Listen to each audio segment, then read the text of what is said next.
बिस्मिल्लाहिर्रहमानिर्रहीम बिस्मिल्लाहिर्रहमानिर्रहीम। प्यारे बच्चों, अस्सलाम वालेकुम। आज हम ये सबक सुध महादेव का दूसरा सबक पढ़ने जा रहे हैं। शाबाश, आप सफ़ नंबर 45 पर पहुंच जाइए।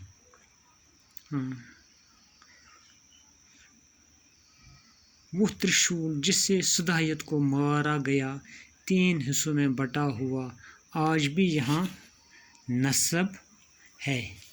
कहते हैं जिससे सुदायत को मारा गया वो त्रिशूल 3 हिस्सों में आज भी यहाँ मौजूद है। मकामी लोगों का मानना है कि ये त्रिशूल ज़मीन में इतने गहरे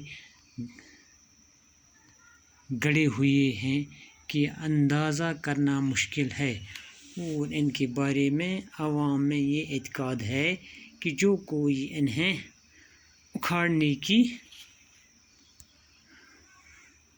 कोशिश करेगा इस पर महादेव का कहर नाज़िल होगा। हिंदुओं को इस पर यह एतबार है कि कहते हैं कि जो ये त्रिशूल है ज़मीन में गहरा गड्ढा बनाकर नीचे चला गया है। कहते हैं कि इस बारे में हिंदुओं में एतकाद है कि जो कोई इससे इन त्रिशूल को उखाड़ने की कोशिश करेगा उस पर महादेव का कहर नाज़िल होगा। सुध महादेव से 3 किलोमीटर मगरब में गोरीकंद नाम का एक मुक़द्दस चश्मा है। कहते हैं कि इसके सुध महादेव से 3 किलोमीटर मगरब में एक चश्मा है जिसका हिंदुओं ने नाम रखा है गोरीकंद। यह इनका एक मुक़द्दस चश्मा है। कहा जाता है कि भगवान शिव को पाने के लिए देवी उमा ने यहाँ 12 बरस तपस्या की। कहते हैं कि देवी उमा ने यहाँ क्या किया, 12 साल तक तपस्या की, भगवान की इबादत की। दौरान तपस्या वो इसी कंड में स्नान किया करती थी। इस दौरान में यहाँ ही इसी चश्मे में वो नहाया करती थी।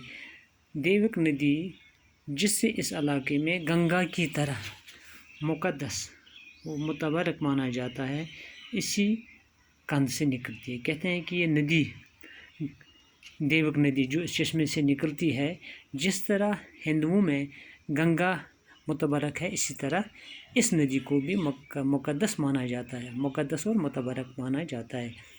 इसीलिए सुध महादेव के मेले में आने वाले यात्री पाक होने के लिए इस कंड में ज़रूर स्नान करते हैं। कहते हैं कि जो यहाँ मेले में आते हैं सुध महादेव के, वो इसी कंड में, इसी चश्मे में पहले नहाया करते हैं। वो गुप्पा जिसमें देवी अम्मा ने तपस्या की थी इसी मंदिर के अहाते में मौजूद है। कहते हैं कि देवी अम्मा ने जिस गुफा में इबादत की थी, जिस गुफा में भगवान की इबादत की थी, वो इसी मंदिर के अहाते में मौजूद है। मंदिर के पास ही माँ दुर्गा का 100 साल पुराना मंदिर है। कहते हैं कि इस मंदिर के पास ही माँ दुर्गा का 100 साल पुराना मंदिर है जिसे चननी के राजा किरण ने बनवाया था। कहते हैं उस मंदिर को किसने बनाया था? जो चननी का राजा था, किरण जिसका नाम था, उसी ने वो बनाया था। सुध महादेव अपनी इन्हीं तारीखी खुसूसियात की बदौलत तमाम रियासत में मशहूर व मारूफ मकाम की हैसियत का हामिल बन चुका है। कहते हैं इसी वजह से पूरी रियासत जम्मू कश्मीर में सुध महादेव मशहूर और मारूफ मकाम हासिल कर चुका है।